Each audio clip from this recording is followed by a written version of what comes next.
If you're investing in a dinner jacket, you'll need...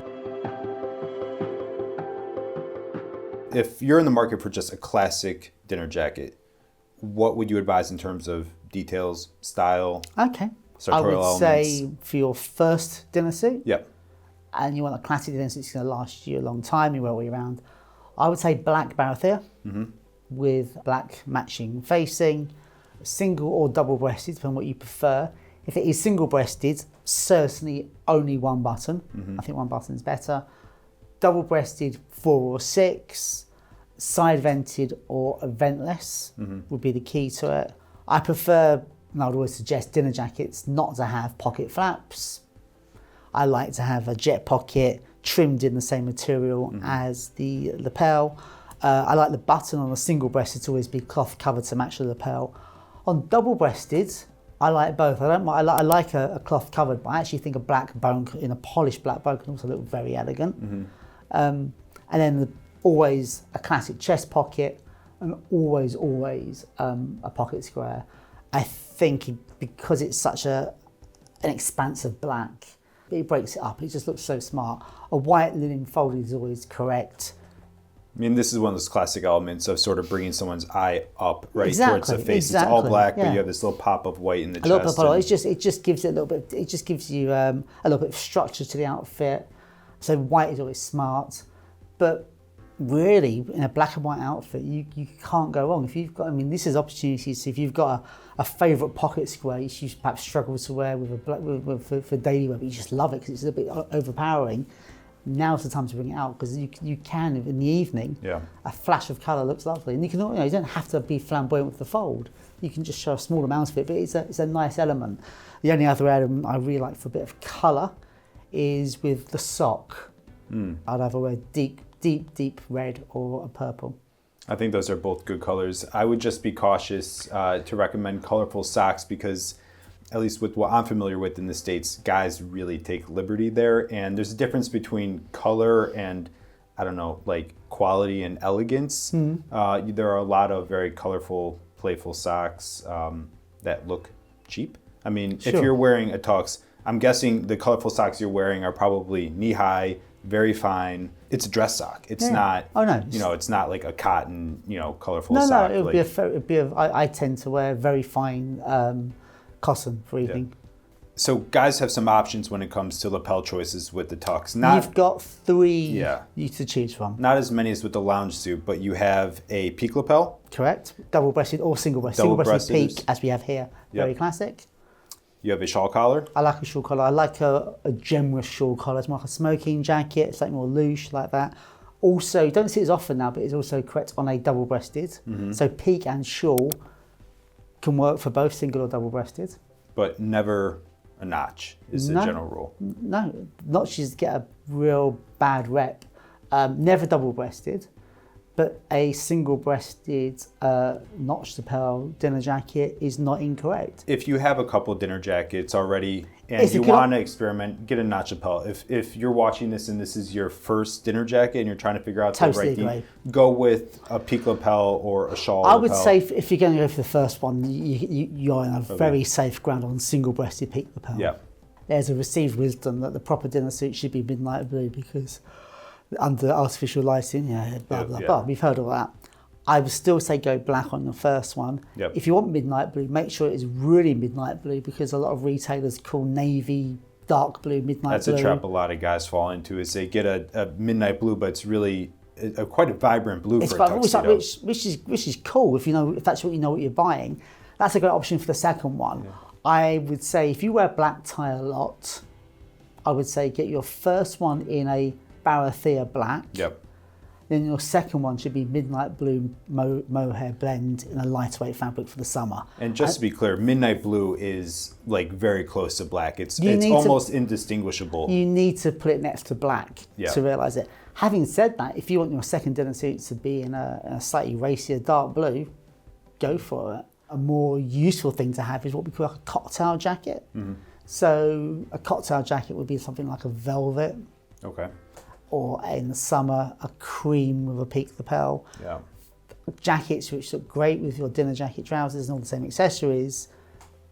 but you can kind of wear them a little, you can play around with them a bit. So the velvet jacket looks great with the roll neck and flannels, and the cream denim jacket you can wear in a slightly more dressed up party way. So I think if you're going to expand your black tie clothing, try to bring a bit of versatility into it.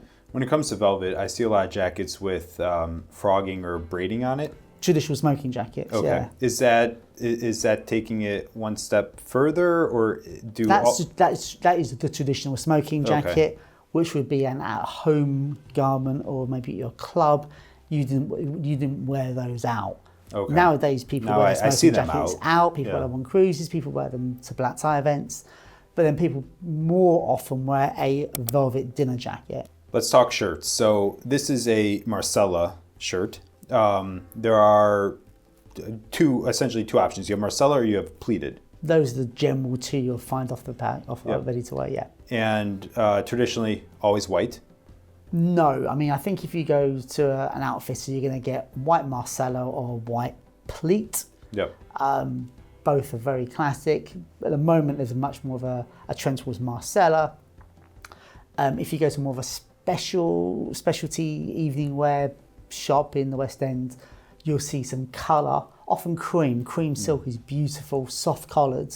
If I was going to wear a coloured dress shirt, I'd probably tend to wear a more out there coloured evening suit. So if I had like a chocolate brown dinner jacket, I might be inclined to wear my cream shirt with it. Again, if you're going bespoke or made to measure for your evening suit, really consider getting the waistcoat, because it does lift it up significantly for a relatively small cost. And you don't always have to wear the waistcoat, and you can change it up by wearing it with or without. What are your opinions on accessories like studs and cufflinks? And if you have, obviously you wear cufflinks because your evening shirt will generally be double cuff. Mm-hmm. If you've gone custom, you might have like the cocktail cuff, which is a fun play on it. You know, if you're going for a custom shirt, or if you happen to find a cocktail shirt for evening, that's a lovely feature as well, and negates the need for cufflink. If you have a beautiful set of dress studs, now's the time to wear them. If your shirt takes them. If your shirt comes with dress studs, and it's an option not to wear them, I tend not to. The ones that come free with the shirts aren't that nice. No. And what about matching your cufflinks to your studs? 100% must match perfectly. Yeah. No, we talk often about not matching. You know, we often talk about never matching your tiny pocket square over and over again, and some people agree with us. But where I think matching really comes into its own, and is your evening dress studs must absolutely match your cufflinks. So let's talk the trousers. What are some style details or elements that are proper for a tux trouser? If you're investing in a dinner jacket, you'll need a matching pair of trousers, and they will take a single ribbon on the outside leg of braid, which will complement the facing. Mm-hmm. And they have no turn-ups or cuffs on an evening trouser. They can be cut flat front pleated, whatever you prefer, but they should sit relatively high on the waist. Should you want to wear a cummerbund, it will sit properly over it. But cummerbunds are an option for single-breasted dinner jackets only. Yeah, when I was designing my tux, I came across some save photos and things of guys that had turn-ups on their tuxedo trousers. Ooh. Yeah. With braid on the outside? I don't remember, but I just remember that. That's because there's a rule. I mean, whether you think aesthetically they look good or not, if you've got a ribbon on the outside of the trouser, creating a cuff with that, that'd be is challenging at best. Yes. Yeah. I saw a picture years ago of somebody wearing tartan trousers with a dinner jacket. I loved the look. Yeah. Very classic look. Very classic look, and I've copied it, and it's becoming more and more popular. Yeah. I think I've seen you wear it many times. But you're seeing other people wear it, not just me. No, it's a good look. And I had a pair of tartan trousers made with a turn up because I wasn't going to wear them essentially for black tie. Yeah. And then I wore them for black tie, and it was wrong, but it felt so good. Yeah. But those trousers never had braid on the outside. I would never wear a turn up with a braid on the outside. You can wear things like Glen checks, Prince of Wales checks, or Shepherd's check.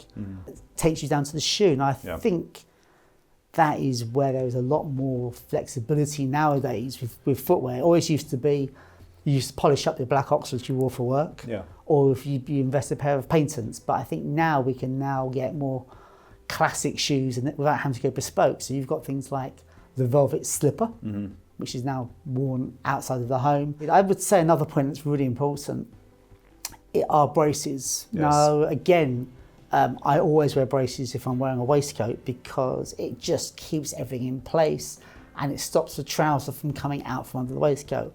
I also say it's very true for a black tie.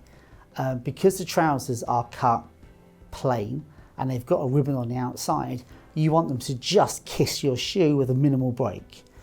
Any more than that looks a little bit untidy. Now, the only way you're going to maintain that is by good alterations and good fit and wearing braces. So I always say if you're buying a dinner suit, go easy in the waist of the trouser because it will last you longer, and wear them with braces, and they'll just hang well and they'll be more comfortable. Get a really nice bow tie. It's such a focal point. Get one that sits nicely at the neck, reflects your personality. You can get so many different shapes now. You can get square, you can get drops ones, you can get quite elaborate ones like this. Get one which is to tie yourself. If you can't tie a bow tie, now's a good time to learn. Here's a link to a video above to help you learn.